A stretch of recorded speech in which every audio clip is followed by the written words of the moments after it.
Oh, we'll have two NHL tonight. One right now up until 10 o'clock. ESPN will have, of course, the Sharks and Avs game 4. Then over on ESPN, and here on ESPN2 later at 12:30, another edition of NHL tonight. Okay, boys, a Game 3 win for the Maple Leafs. Has the series changed? Yeah, it's changed, but it's still Philadelphia's favorite. Don't forget, Nieuwendyke's hurt. Owen Nolan's still out. They don't have their whole team back, but Toronto played a gutsy game tonight. They played with a lot of heart and passion, as I said. I've loved this team all year long. They beat a team like Ottawa that had more talent than them, and they just grind them down without Sundin in the lineup. And again, that's why this team wins, Ray. They just outwork you, and they outpassion you. Well, you have to like the way the Leafs played. I mean, they did just about everything well. They were disciplined. They didn't take penalties. They protected Eddie Belfour in front of the goal. No second chances for the Flyers, and they forechecked very well. Every goal seemed to come off a turnover, somebody deflecting the puck in front of the Philadelphia net. And for the first time in this series, the front of the net at both ends of the ice was owned by the Maple Leafs. That's where the game is won, and that's why the Leafs won tonight. All right, let's talk about Game 3 and take a look at all the goals. You guys can chime in and comment on them. Again, it was a near must-win for Toronto, down 2-0, and boy, this guy finally gets on the board, Ray. Yeah, he gets Robert S. deep in the net. S plays this poorly, but McGillney gets out in front. He's not going to miss too many. And then very unlikely guys dial in. Ponikarovsky there. Well, we've talked about that, not having a stick tied up. Ty Domi has been great in this series. He's great against Ottawa. Kilger's second goal of the playoffs. When those two guys are combining for goals, good things are going to happen for the Leafs. Power play Flyers has been good all year. And again, Amani, Jamnoth, and Rodick, no surprise there. They produced the goal. And then, Ray, it's Tucker. 5-on-3, Tucker shoots and hits Malakoff's foot and goes in. When things go well, they really go well. But you're right, the unlikely guys, Ponikarovsky, Kilger, and Tucker with his first, give the Leafs a big boost. Game 4 here on ESPN2 on Friday. And this series has been very spread out, Barry. And I think Ken Hitchcock, of course, who was whining a bit about the schedule, I think he does have a point, though. Sure, he's got a point. For the Leafs to go 7 games against a very good, young, energetic Ottawa team, and they have 2 days off, and before both games, 2 and 3, that's a big advantage. It's supposed to be an advantage to take care of business in the NHL, and that's why you do it. You want to get the series over as short as possible to rest your guys, and you hope the team you're playing against goes 7 games in a real physical series. Toronto goes 7 games in a real physical, emotional series, and then they get a rest before they play Philadelphia, and they get a rest before the next game. That is not the way the system's supposed to work. So, yes, Toronto got a huge advantage. They're down 2-1, but it could easily have been 3-0, because Toronto could easily had more injuries. They had to play back-to-back like they're supposed to. And it looks like they got a chance to get Nieuwendyke back now for Game 4. Because he skated today, which Pat Quinn said, well, that's obviously an upgrade. He was on the training table before. Nieuwendyke comes back. All of a sudden, you got a pretty healthy Leaf team. And the way the series is spread out, well, there's other things going on in the buildings. It's a bad break for the Flyers. But as Brian Engblom said at the end of the game, it is what it is, and you have to deal with it. We're going to talk to Ty Domi. We'll go back to Toronto in a second, hear from Ty Domi. He'll talk to Dave Strader and Brian Engblom. Okay, Toronto has played 5 games at home, 5 games on the road. 6 goals on the road, 13 at home.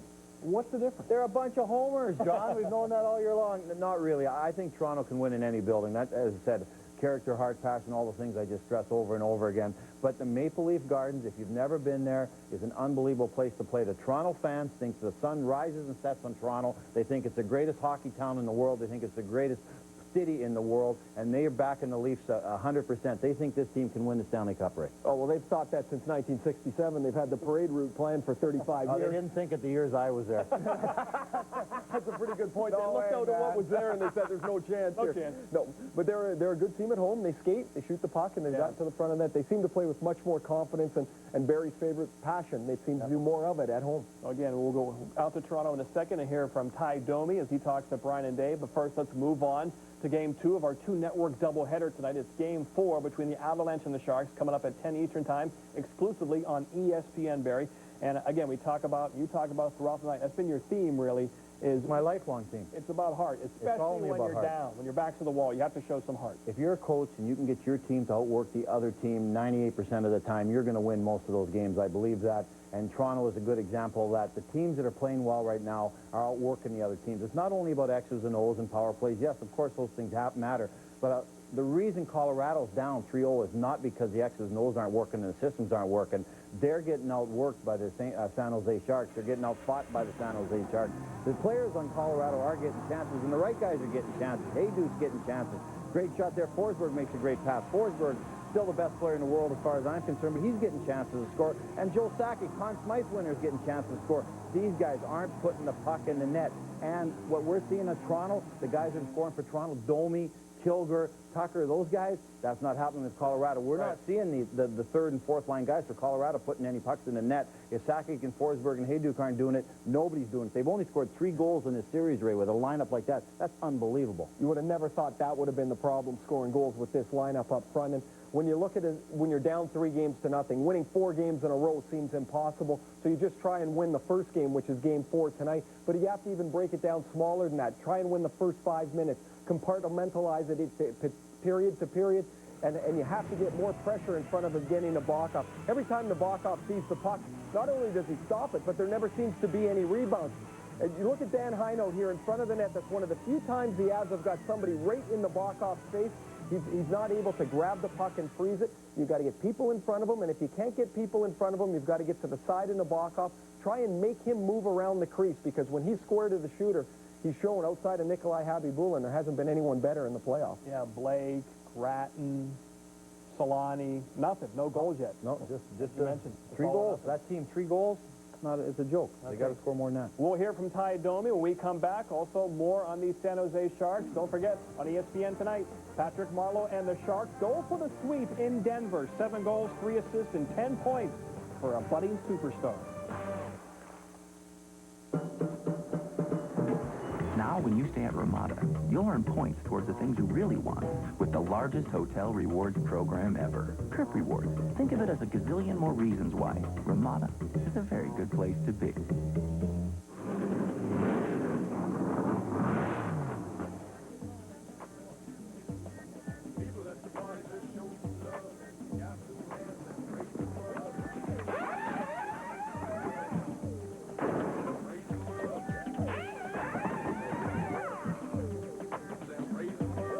Drink intelligently. A reminder from Smirnoff Ice Triple Black Premium Malt Beverage, proud sponsor of 2003 Winston Cup champion Matt Kenseth and the number 17 car.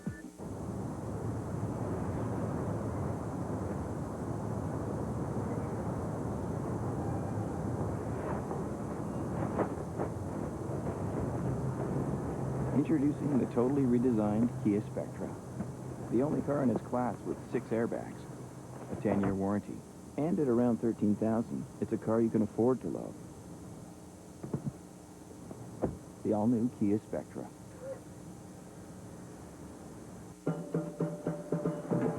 Now, when you stay at Ramada, you'll earn points towards the things you really want with the largest hotel rewards program ever. Trip Rewards. Think of it as a gazillion more reasons why Ramada is a very good place to be. Let's get it started. The NBA playoffs enter crunch time with a doubleheader of pivotal Game 5s on ESPN. First, with the series now locked in 2, the Hornets head back to Miami to take on the Heat. Then, KG has the Timberwolves poised to win their first playoff series ever as they try to close out Carmelo and the Nuggets. Hornets Heat and Nuggets Timberwolves, a playoff doubleheader, Friday at 7 on ESPN. Welcome back. John Butchergrass, Barry Melrose, and Ray Ferraro. It's NHL tonight. One of 2 shows tonight. Also on ESPN2 later tonight, 12:30. 2 paychecks. It's unbelievable. Not bad. Good living. Maple Leafs are winners in Game 3, 4-1. Entering this game, Ty Domi had more goals than Matt Sundin still does. Alexander McGillney no longer does. Both have 2. Barry's been saying more ice time for Ty. Well, here's some more TV time. He talks to Dave Schrader and Brian Engblom after the Leaf win.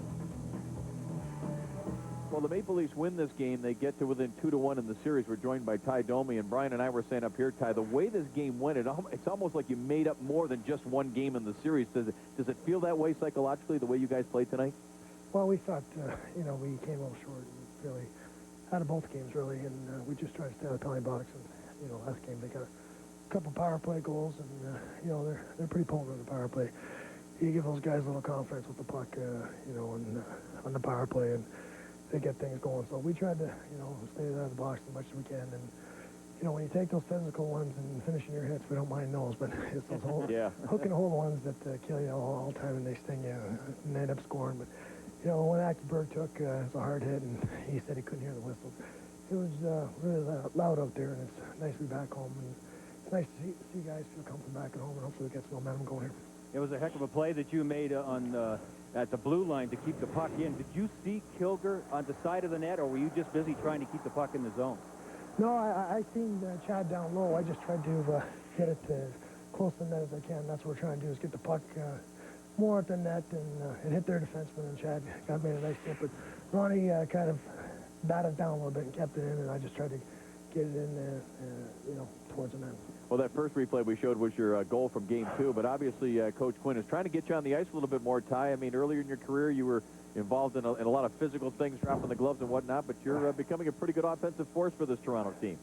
Well, I've been pretty fortunate to get an opportunity to play in. There's a lot of guys in my situation for pretty much their whole career don't get an opportunity. And, when Pat first came here 7 years ago, he challenged me to get in better shape and become a more complete player. And postseason all the time in the playoffs, he always relies on me and puts me in the top nine guys pretty much since he got here in the playoffs. So, it's one of those things where you're just trying to contribute. And, it's nice to see Wade Belak in there. And he did a tremendous job for us tonight. And, he was asking a lot of things. And, he's been a project since he's got here. And he's come a long way. And, I remember being in his shoes.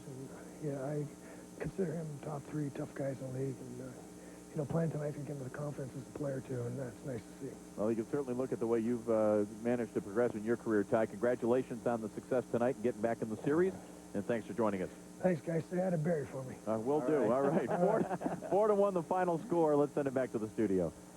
Ty played 11 minutes. Is that enough? 11 No, minutes? get him about 14. All right. He got 1 assist on a key goal in 11 minutes. Just think what he could do with 14. All right. Be dynamite. And Wade Belak for Tommy Fitzgerald. That was a good move by Pat Quinn. They have to do that because Philly's so big. Right. Primo and Handzus and all those guys. You have to add size to size. Belak was really effective. He really tonight. was. I mean, not just that he was physical, but he handled the puck behind the net. He did a great job. Fitzgerald struggled on some scoring opportunities. Another example, McCarty's got to play more for Detroit. He's playing about 4 or 5 minutes a night. He's got to play about 11, 12 Especially minutes. against Calgary. Yep. I think that'd be a perfect fit. All right, boys, let's face off. I want to give Barry and Ray 7 different issues around the NHL concerning these playoffs, and you guys will debate back and forth. We're going to put 5 minutes on the clock, so we have 5 minutes to get through these 7. I need you to be smart, concise, and salient. Witty. All right, let's begin. 16 overtime periods so far we've had in these playoffs. 16, only 2 penalties called. Is that right or wrong? Good officiating, bad officiating? Good officiating. I don't want to see overtime decided on somebody holding a stick or a hand on a puck. It's got to result. The penalty's got to result in a goal being disallowed or taken away. That's the only reason it should be a penalty. Well, then I don't want to hear from the league that we're going to call penalties differently. They call it for 3 periods one way, and all of a sudden you don't call it in the overtime. If you're going to call it in the regular game, you got to call it in the overtime. You're living in the dream world, brother. No, I'm living in in the new NHL world, which whatever that is. Barry. All right, 58 playoff games. We've got 58 playoff games, now 59. 34 goaltender interference calls. That's bad. Obviously, there's a memo. That's bad refereeing. The There's a memo from the league, wouldn't it be? I never got it. The goaltenders are so well protected, you can't hurt those guys. If they want to go wander and play the puck behind the net and in the corner, they should be free game. We're protecting those guys way too much. I agree. We're protecting them too much, but it's good refereeing because that's what they're told to do. They have their laptop that they carry around. Every time they make a mistake, they get an email from the league saying you screwed up. So they don't want to screw up. They're calling it every time somebody goes like this, they get a penalty. It also says them video of the plays as well. That's what I'm talking about, right on their laptop. The old referees didn't have room for a laptop in their bag. What was in there? Pick a goaltender, Khabibulin or Nabokov. Eddie Belfour, that's the guy. Dude, you can't on a game show go off the board. This isn't Joker's Wild. Khabibulin. He's on fire right now. He's the hottest goaltender in NHL. His numbers back that up. But I'll still take Eddie Belfour in 1 game series. Yeah, I'll take Patrick Waugh. Oh, he's retired. I'll take Evgeny Nabokov because I think if there's a goaltender that can lose his form more and quicker, it's Khabibulin. I think Nabokov's very steady. Ray, he could lose his form and still keep his goals against under 1. Martin St. Louis likely MVP during the regular season, having a good postseason. Does it actually help him to be small? Is that an advantage in any way out there outside of his speed? No, don't count his speed. No advantage to be small on anything, John. You should know that. I do. I'm just he's brave, he's tough, he's courageous. He plays with courage. He goes in traffic areas. With his speed, he's able to play with a small size. He's very, very strong. First time tonight, you got something right. You're right. Being small, trust me, is no advantage. You got to run into guys that are 6'5", that can skate now. But St. Louis does it because he's got heart. A lot of big guys don't have heart. A lot of small guys don't have heart. St. Louis separates himself because he's got courage. 4 down, 4 to go. You guys are right on time, doing wonderfully. Friction between a coach and a star player. Who wins? Depends what your general manager is. If you got a good general manager, he stands behind his coach, like they did in Tampa Bay with John Tortorelli and LeCavalier. They've made LeCavalier a 100% better player. If the general manager's weak, he stands behind the star player and the coach is gone. Yeah, I've seen it in both ways. You're right. Tortorella and LeCavalier. LeCavalier was complaining about his ice time. Tortorella said, too bad. This is the way it has to be. LeCavalier eventually came around. And I played with Mark Messier in a couple of different places, and Mark Messier made a lot of the decisions, and he's the player, not the coach. All right, Stanley Cup. Of course, the West has dominated. East or West? Which conference do you think will carry that cup when it's all said and done? You know, I think it's going to be the East. I like the Eastern teams, all four of them, the way they play, the depth of their team, the goaltending of the team, the styles of the team, how hard they play. I think it's going to be an East this year. Barry, we talked about last night how there's a slight changing of the guard. Some of the other teams are starting to be better than some of the established teams, and I think it's a change this year as well. I like the Eastern Conference. They're deeper, they're bigger, and I think when they get into that final series, it's going to make a difference. 2004 or done for what team? Which teams must win this year, or, you know, pretty much their run is over? Their window of opportunity is over. I think Detroit and I think Colorado. I think both those teams are going to be drastically different next year because of what happens with the collective bargaining and with the ownership not willing to pay huge amounts of salaries if you're not going to win the Stanley Cup. And I'll throw Toronto into that mix as well, and the reason I'll do that is because of their age. All three teams are older teams. At some point, you have to retool. Detroit's got a number of contracts that are up. Forsberg's situation is up in the air in Colorado. Toronto has several older players. McGillney may retire after this year. All three teams will be radically different. We'll see what the new CBA is. Maybe some of these teams can reload easier. We'll have to see. Okay, one more to go, boys. Plenty of time. Be smart. Coach left on the hot seat. Right now, as you look around the teams left, we have 8 teams left in these Stanley Cup playoffs. What coach you think, if he doesn't move at least to the next series, could be gone? I think there's 2 coaches in this situation. I think one is my buddy Tony Granato, and I think the other is my buddy Dave Lewis. I think both these guys, with the salaries and the talent of their teams, I think both of them have to get to Stanley Cup finals to keep their jobs. After last year's disappointments in the playoffs as well, those guys maybe moved to the front of the pack as being under the microscope. Also, Pat Quinn's in the last year of his deal. He wasn't selected by John Ferguson to be the John Ferguson's the general manager. He did not select Pat Quinn. He had an existing contract. It'll be interesting to see if the Leafs don't go deep, if John Ferguson will bring Pat Quinn back. Daryl Sutter's done a great job, but he's intimated he'd like to go up to the GM position full time. And if he goes to the GM position, Jim Playfair, who is Daryl Sutter's guy, he brought him in to be the assistant coach. He will be the head coach in Calgary. Every coach wants to be a GM for a while because GMs last so much longer. You can do bad and still keep your job for 5 or 6 years. Time's up, boys. Great job. Great job. Great questions, John. You've never Thank been you very much. I worked all day on those. That was my idea at the meeting today.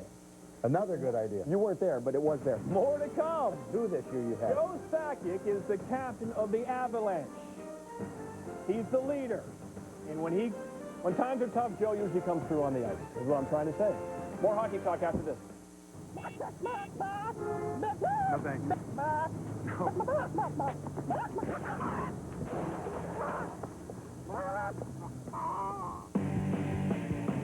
Dockers Pro Style. Shirts and pants that do it all.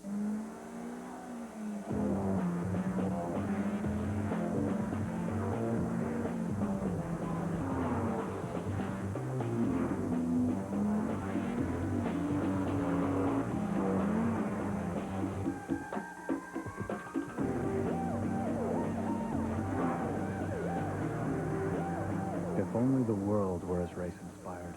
The 6-speed, 200 horsepower Acura RSX Type S. Oh, man, there's a line.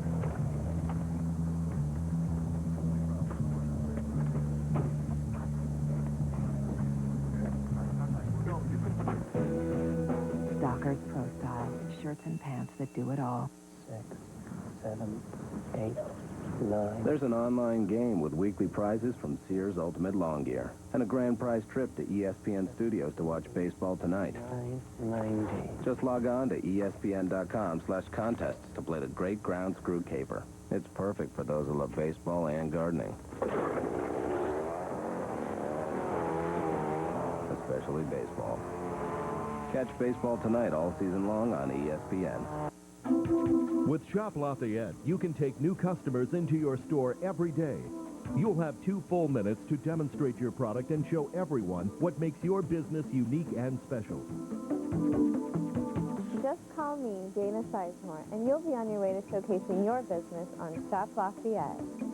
Get your business on the air on Shop Lafayette at least 5 times a day, 7 days a week, only on Inside Cable Channel 16. Where can you find great stores and great merchandise? Where can you find great places to eat and meet your friends? It's all downtown, of course. Inside and the Downtown Business Center bring you It's All Downtown on Inside Channel 16.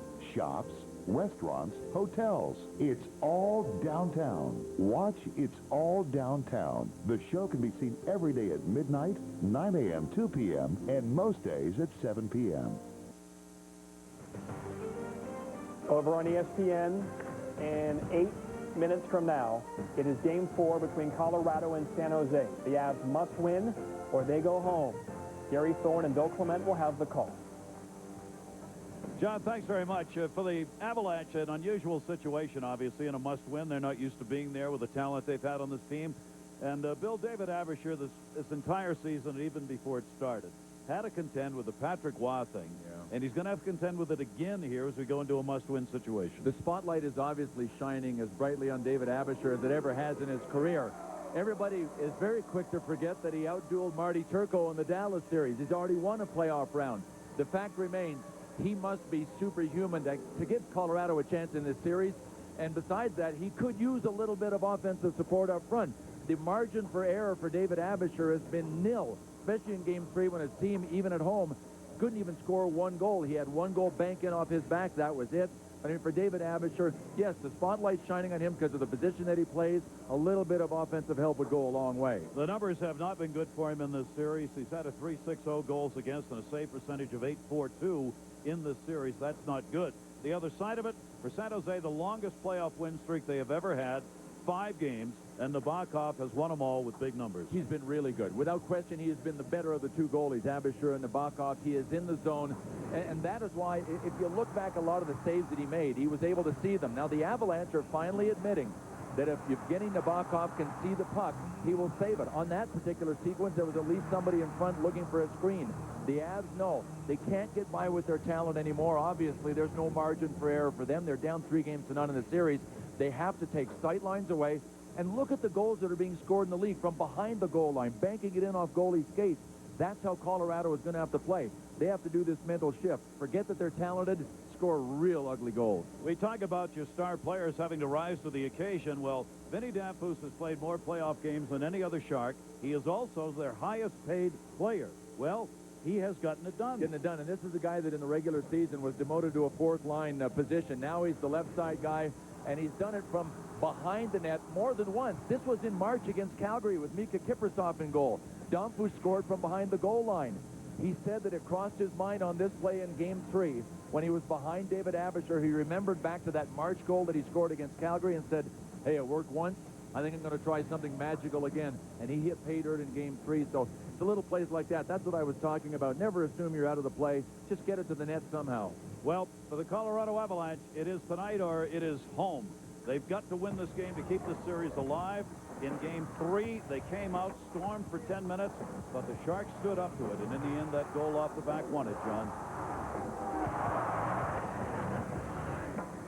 Thank you, boys. Now, Ray, we see how Toronto responds when you have to win. They can go physical. Yeah. Colorado's not really built that way. So what do they do? No, their physical guys have to try and be physical, I guess. And that's, Barnaby's really had a very good series. But they've gotten not much out of Gratton, who came over in a trade right at the deadline. And if Rob Blake can't play, they're going to play Kurt Sauer on defense. Sauer's a big physical guy. They have to try and be as physical as they can, but they're a puck possession team. They have to play with the puck, play with confidence, move the puck to the front of the net and get people there. You don't have to be the biggest guy to get there. You just have to want to get there. And, Barry, you've talked about that. You have to want to get there. You have to want to get there. You know what? I watch Colorado play, and then you watch Toronto play tonight, and you watch Calgary play, and you watch these other teams play. There's just no energy in the Colorado game. They've never become, except for 2 games against Dallas, they've never become the team that we envisioned when they got all these star players together this summer. Added Krea, added Solani, made the deals. They looked like it at the deadline for a little bit, but Gratton hasn't been the Gratton that we remember, the big physical center who win physical battles. Barnaby at times has been the agitator. Heino's been the agitator. But you watch Calgary play, it's just everybody hit, win physical battles. Toronto tonight, hit, win physical battles. We haven't seen Colorado do that in this series and basically for most of the year. I wonder if they're built that way, and that would be the GM's fault. I don't think they are built that way. All right, well, Peter Forsberg has to stay out of the penalty box. 5 minor penalties in this series thus far. His career high for a series is 6. He'll be the guy to look to create offense. Game 4 on ESPN is coming up. Sharks and Avalanche will wrap our night off next. And Cole, we have baseball coming up here on ESPN2. Barry Bonds off to a pretty good start. He has his A game. It is the Braves and Giants next here on ESPN2. Hockey's over on ESPN. The Stanley Cup Playoffs, Saturday at 3 Eastern on ABC.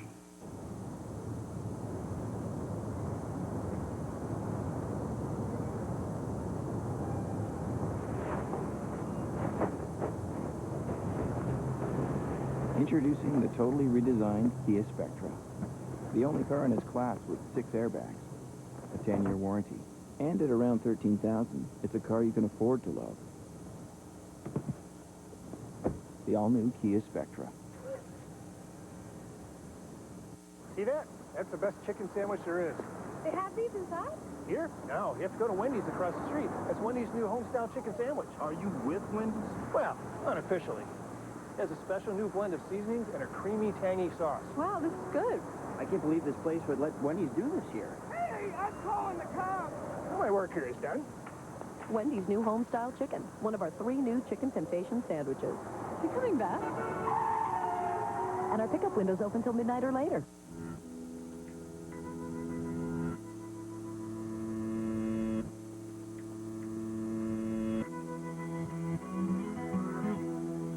There's just no limit to the great things and brings together. And now that includes an unlimited array of unlimited calling plans from AT&T. And can take you wherever you want to go, right from your home phone. Come together with and from AT&T.